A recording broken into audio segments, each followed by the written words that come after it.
Rarde. Tidak ada di negeri manapun ajaran seperti ini. Betal Makmur yang dikatakan cipta, alam cipta. Di dalam kepala ada otak, di dalam otak ada manik, di dalam manik ada budi, di dalam budi ada nafsu, di dalam nafsu ada sukma, di dalam sukma ada rasa, di dalam rasa ada ingsun. Pencapaian rasa ingsun yang harus dicapai, Pak. Di alam rasa juga demikian, sehingga masing-masing ini yang dikatakan ada 7 unsur yang dikatakan nembusi bumi sapitu, langit sapitu. Ini yang harus menyatu. Kalau cipta rasa menyatu, maka karsa insya Allah akan baik, sehingga akan membuahkan karya yang baik. Tetapi kalau cipta berjalan sendiri tanpa rasa, jadinya carut marut seperti Nusantara seperti ini, karena hanya mendewakan akal. Saya juga anak sekolahan, Pak. Jadi selama berjalan ini ternyata tidak gampang saya membuang ilmu pengetahuan, karena semua harus kosong. Selama otak kita terjebak, terjerat, terikat kepada dalil dan dogma, kita tidak akan mencapai sisi spiritualitas. Omong kosong itu. Maka ilmu tanpa laku adalah kesia-siaan belaka. Tapi laku tanpa ilmu terjadi penyimpangan. Sehingga berjalan harus berguru. Karena kalau tidak berguru, namanya pemimpinnya atau walinya wali setan, dikatakan begitu, sehingga akan terjebak kepada penyimpangan.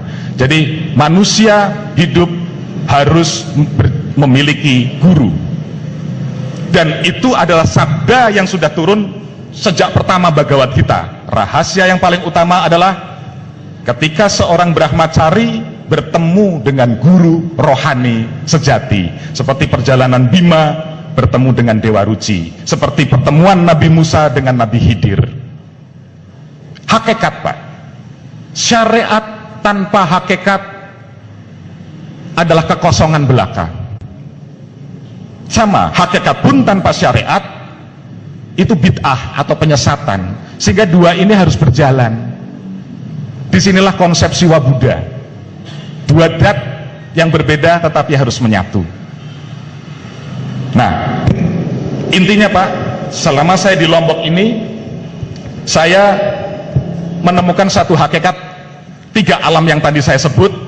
Ternyata inilah implementasi dari jagat cilik, jagat gede. Sehingga Nusantara sebagai tubuh manusia, 3 alamnya ada di Jawa, Bali, Lombok. Inilah roh Nusantara. Jawa, Bali, Lombok adalah Jabal. Jabal itu adalah gunung yang kokoh, Jabal Nur. Segitiga, segitiga adalah gunung, segitiga adalah candi, sehingga segitiga ini, gunung itu adalah lambang jati diri manusia. Sehingga ketika itu Nabi Musa pun ingin bertemu dengan Allah, pandanglah bukit itu. Ini yang menjadi kauruh di dalam meditasi. Ketika kita konsentrasi, kita harus melihat ujung hidung kita, itu segitiga, Pak. Artinya kita memandang diri sendiri. Sehingga Lombok, kalau di dalam kauruh Jawa, di dalam ritual Jawa, dipasang paling atas pada tumpeng, sehingga Lombok sebagai alam cipta.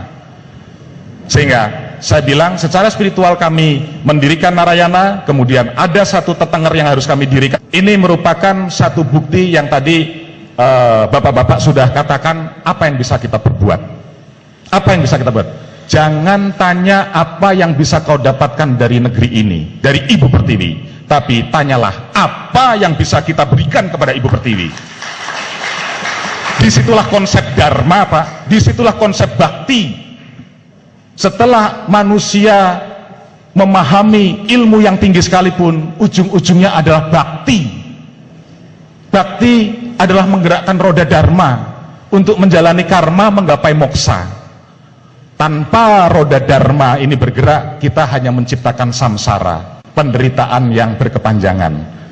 Sehingga sebagai akhir kata, karena waktu sudah habis, mungkin bisa dilanjutkan pertemuan-pertemuan berikutnya. Intinya, Pak, kami nyuwun pangestu kepada para pini sepuh di Lombok ini. Saya mumpung ketemu, saya ingin kulonuwun, karena banyak misteri yang harus digali di sini, yang harus tindak rade.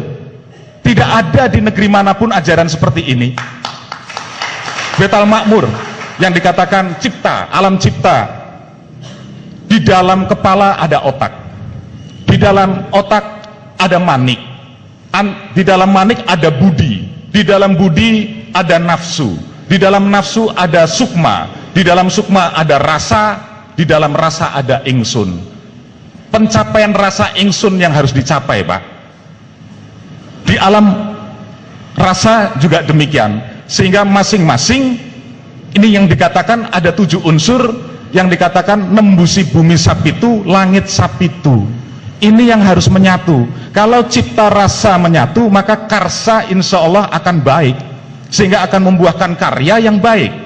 Tetapi kalau cipta berjalan sendiri tanpa rasa, jadinya carut marut seperti Nusantara seperti ini, karena hanya mendewakan akal. Saya juga anak sekolahan, Pak. Jadi selama berjalan ini ternyata tidak gampang saya membuang ilmu pengetahuan, karena semua harus kosong. Selama otak kita terjebak, terjerat, terikat kepada dalil dan dogma,